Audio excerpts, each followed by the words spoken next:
ஆண்டவர் படைத்த வெற்றி. நம்ம எவ்வளவுதான் கஷ்டத்துல இருந்தாலும் ஆண்டவர் கிறிஸ்துவோட வெற்றினால நம்ம இதை ஏசப்பா நமக்கு இந்த நாளை வெற்றியை தான் தருவார். வெற்றியை தவிர நம்ம வேற எதுவும்.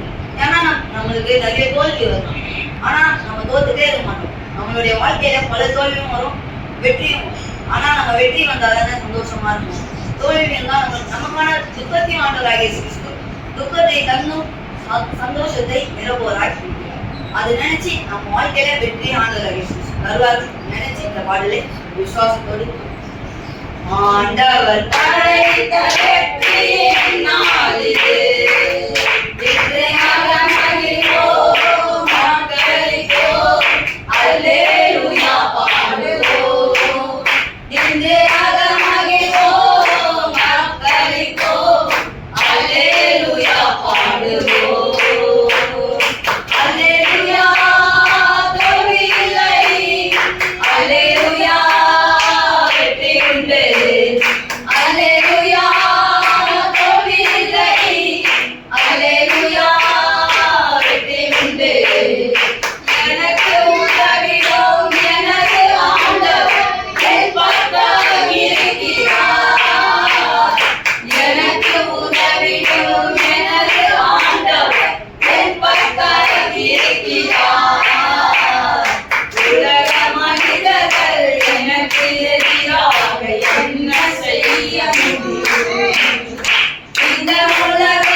கிறிஸ்துவின் நாமம் மகிமைப்படுவதாக. இந்த நாளிலும் கூட நாம் கர்த்தருடைய வார்த்தையாய் தியானிக்க போவதான தலைப்பு இரத்த சரித்திரம், பிளட் ஹிஸ்டரி.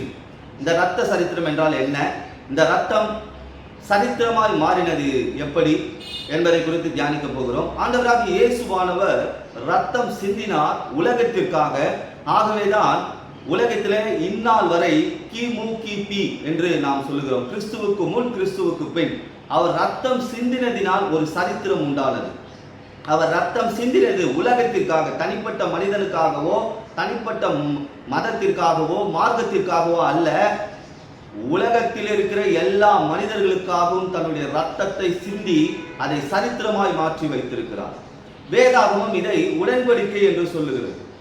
ரத்தம், அதாவது ஆண்டவராகிய இயேசுவானவர் ரத்தத்தினாலே உலகத்தோடு, உலகத்தில் இருக்கிற மனிதர்களோடு உடன்படிக்கை செய்திருக்கிறார். அதுதான் ரத்த சரித்திரம்.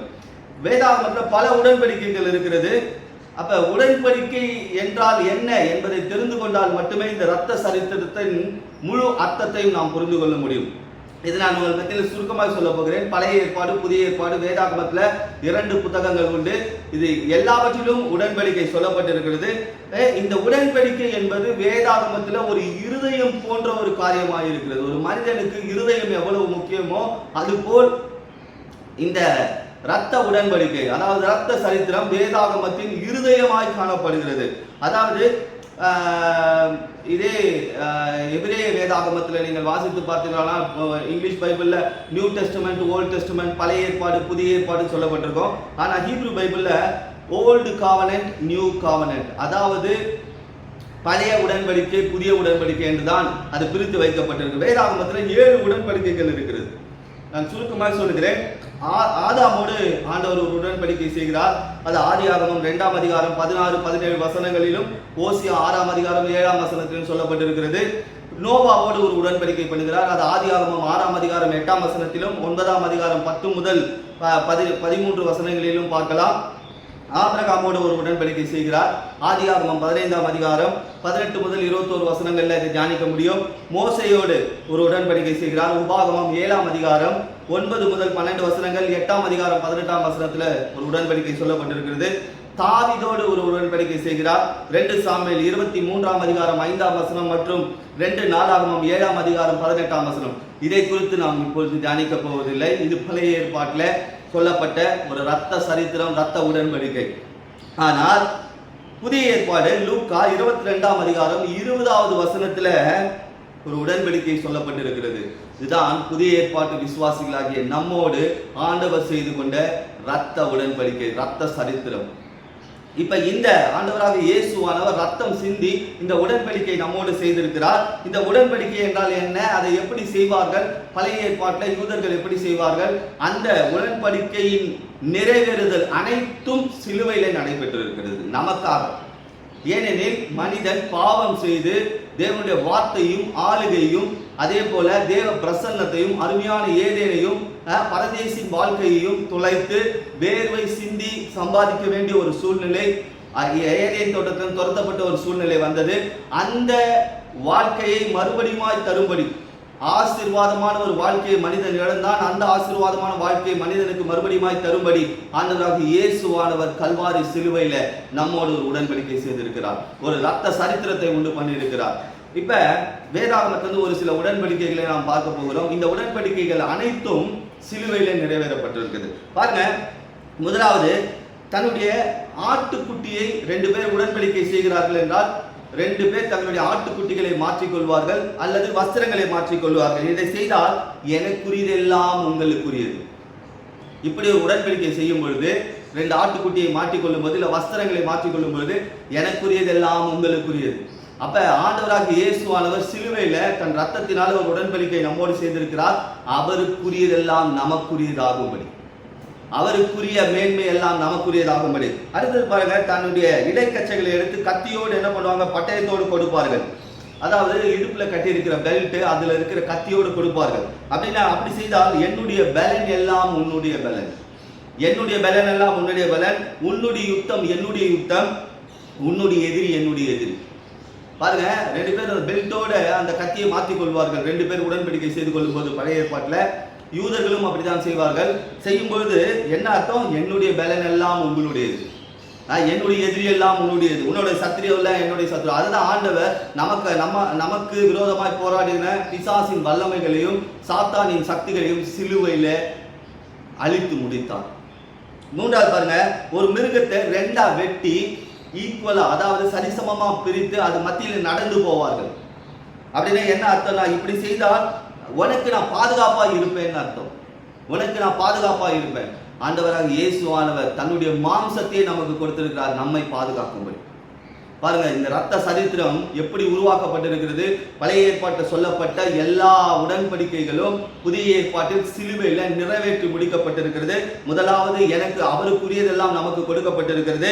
இரண்டாவது பாருங்க, நம்முடைய எதிரி எல்லாம் அவருடைய எதிரியா இருக்கிறார்கள், அவருடைய பலனை நமக்கு கொடுத்திருக்கிறார். மூன்றாவது பாருங்க, நான் உனக்கு பாதுகாப்பா இருப்பேன். நான்காவது காரியம் பாருங்க, தன்னுடைய உள்ளங்கையில, அதாவது உள்ளங்கைகளில் என்ன பண்ணுவாங்க, கத்தி வைத்து குத்தி ஒரு ஓட்டையை போட்டு அதை எல்லாருக்கும் காட்டிக்கு என்ன பண்ணுவாங்க, ரெண்டு பேரும் கை கோர்ப்பார்கள். உடன்படிக்கையில் ரெண்டு பேரும் கை கோர்ப்பார்கள். இப்படி செய்தால் நீயும் நானும் ஒன்று, இனி நாம் ஒரே நண்பர்களாய் ஒரே உறவுகளாய் இருப்போம். உன்னுடைய பிள்ளைகள் என்னுடைய பிள்ளைகள். சில நேரத்தில் இந்த ரத்தத்தை என்ன பண்ணுவாங்க, திராட்சை ரசத்தில் சொட்ட வச்சு அதை எடுத்து பருகுவாங்க ரெண்டு பேருமே. பாருங்க, இப்படி செய்யும் பொழுது எனக்குரியதெல்லாம் உனக்குரியது. இதைதான் ஆண்டவர் சிலுவையில தன்னுடைய ரத்தத்தை சிந்தினார். நமக்கு இன்னைக்கு திருச்சபையில திராட்சை ரசம் என்னும் பந்தியை நமக்கு ஆயத்தம் செய்து வைத்திருக்கிறார். பாருங்க, அவருக்குரியதெல்லாம் நமக்குரியதா இருக்க வேண்டும். மனிதன் எதையெல்லாம் இழந்தானோ, எதையெல்லாம் தோற்று போனானோ, அது எல்லாவற்றையும் சிலுவையின் மூலமாக கொடுக்க வேண்டும் என்பதற்காகவே இந்த ரத்த சரித்திரம், அதாவது ரத்த உடன்படிக்கை செய்யப்பட்டிருக்கிறது. அடுத்த காரியம் பாருங்க, பெயர்களை மாற்றிக்கொள்வார்கள். அதாவது இவருடைய பேர்ல இருந்து பாதி இவர் பேரு, இவருடைய பேர்ல இருந்து பாதி இவர் பேர், ரெண்டு பேர் அக்ரிமெண்ட், அதாவது ரெண்டு பேர் உடன்படிக்கை செய்யும் பொழுது அதுதான் இதான் இன்னைக்கு நாம என்ன சொல்லுகிறோம், நாம கிறிஸ்துவை உடையவர்கள், கிறிஸ்துவர்கள், ஆண்டவராகிய கிறிஸ்துவின் பெயரை நாம எடுத்துக்கொண்டிருக்கிறோம். அடுத்தது பாருங்க, ஏதாவது ஒரு சரீரத்தை தழும்பை உண்டு பண்ணி கொள்வார்கள். ஏதாவது ஒரு தழும்பு, ஒரே போன்ற தழும்பை ரெண்டு பேர் உண்டு பண்ணி கொள்வார்கள். அதாவது இதைதான் ஆண்டவர் உடல் முழுவதும் தழும்புகளை உண்டு பண்ணி நம்மை குணமாக்கினார். சிலுவையில இதுதான் நிறைவேறியது. பாருங்க, இந்த ரத்த சரித்திரமானது எப்படிப்பட்ட ஒரு மேன்மை இருக்கிறது. உலகத்திற்குள் எப்படிப்பட்ட ஒரு காரியத்தையும் ஆளுகையும் ஆண்டவராக இயேசுவானவர் ரத்தம் பேசப்பட்டு வருகிறது என்பதை குறித்து நாம் தெரிந்து கொள்கிறோம். இப்படியெல்லாம் உடன்படிக்கை செய்திருக்கிறார்கள். முதலாவது பாருங்க, ஆட்டுக்குட்டி துணியை மாற்றிக்கொள்வார்கள். அடுத்தது என்ன பண்ணுவாங்க, இடைக்கச்சை கத்தியை மாற்றிக்கொள்வார்கள். அதே போல ஒரு மிருகத்தை வெட்டி ரெண்டு பிரிவுகளாய் வைத்து அதன் வழியாக நடந்து போவார்கள். அதுபோல கைகளில் என்ன பண்ணுவாங்க, ஒரு ஓட்டையை போட்டு அதில் வரக்கூடிய ரத்தத்தை ரெண்டு பேரும் கை கோர்ப்பார்கள். அந்த ரத்தத்தை ஒரு சொட்டு என்ன பண்ணுவார்கள், திராட்சை ரசத்தில் போட்டு நாம் இருவரும் இனி ஒன்றாக இருப்போம் என்று ஒரு உடன்படிக்கை செய்வார்கள். பெயர்களை மாற்றிக்கொள்வார்கள். சரீரத்தில் தழும்புகளை உண்டு பண்ணி கொள்வார்கள். அடுத்தது பாருங்க, யாராவது சாட்சியை வைத்துக் கொண்டு இதை செய்வேன், இதை தருவேன்னு சொல்லுவாங்க. ரெண்டு பேர் உடன்படிக்கை செய்யும் பொழுது ஒரு சாட்சியை வைத்துக் கொண்டு இதை நான் தருவேன், இதை செய்வேன் என்று சொல்வார். அப்ப அதுதான் இன்னைக்கு ஆண்டவர் பாருங்க, கிருபையை தருவேன், சமாதானத்தை தருவேன், பரிசுத்த ஆவியை தருவேன். இதெல்லாம் எங்க நடந்தது? சிலுவையில அவர் ரத்தம் சிந்தின பிறகு நமக்கு நடந்த ஒரு காரியம். அவர் நமக்கு இதையெல்லாம் தந்து விட்டு போயிருக்கிறார். ரத்த உடன்படிக்கையின் மூலமாக நமக்கு கிருபை கிடைத்திருக்கிறது, சமாதானம் கிடைத்திருக்கிறது, கிருபையின் ஐஸ்வர்யம் கிடைத்திருக்கிறது, பரிசுத்த ஆவியானவர் கிடைத்திருக்கிறார், நம் கண்ணீர்கள் துடைக்கப்பட்டிருக்கு. இதெல்லாம் ஒரு சாட்சியாக வைத்திருக்கிறார் சிலுவையில். அதே போல பாருங்க, நினைவு கூறும்படி ஒரு விருந்து ஆயத்தம் செய்வாங்க. ரெண்டு பேர் உடன்படிக்கை செய்யும்போது விருந்து ஆயத்தம் செய்து அதில் அப்பமும் திராட்சை ரசமும் வச்சு என்ன பண்ணுவாங்க, அந்த விருந்தை அனுசரிப்பார்கள். இதைதான் ஆண்டவர் தன்னுடைய சரீரத்தையே அப்பமாய், தன்னுடைய ரத்தத்தையே திராட்சை ரசமா நமக்கு கொடுத்திருக்கிறார். இப்ப பாருங்க, செய்யப்பட்ட எல்லா உடன்படிக்கைகளும் சிலுவையில நிறைவேறி கொண்டே இருக்கிறது. அது போல மட்டுமல்ல, பாருங்க, ஏதாவது ஒரு மரத்தை நாட்டி பலிபீடத்தின் மேல் ஒரு மரத்தை நாட்டி என்ன பண்ணுவாங்க, தன் கைகளில் கீறி அந்த ரத்தத்தை அந்த மரத்தின் மேல் தெளிப்பார்கள். ரெண்டு பேரும் இதை பண்ணி செய்வாங்க. இப்படிதான் ஆண்டவர் என்ன பண்ணார், சிலுவை முழுவதும் தன்னுடைய ரத்தத்தை சிந்தி நம்முடைய பாடுகளையும், நம்முடைய சாபங்களையும், நம்முடைய தரித்திரத்தையும், நம்முடைய சமாதான குலைச்சலையும், பிசாசின் தந்திரங்களையும் எல்லாவற்றையும் சிலுவையில மாற்றியிருக்கிறார். அவர் உடன்படிக்கையில சரியா இருக்கிறார். இந்த உடன்படிக்கையில நாம் சரியா இருக்கிறோமா? இப்படிதான் உடன்படிக்கை செய்வாங்க. இப்படி உடன்படிக்கை செய்தால் என்ன அர்த்தம்னா, நான் மட்டும் இல்ல, உன் சந்ததிகள் எல்லாம் அந்த உடன்படிக்கைக்குள் அடங்கும் என்று அர்த்தம்.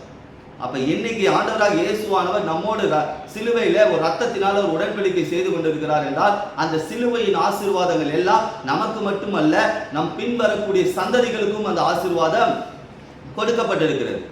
இப்ப பாருங்க, இந்த உலக சரித்திரத்துல ஒரு தெய்வம் மனிதனாய் பிறந்து தன்னுடைய ரத்தத்தை சிந்தி ஒரு சரித்திரத்தை உண்டு பண்ணி வைத்திருக்கிறார். யாருக்காக?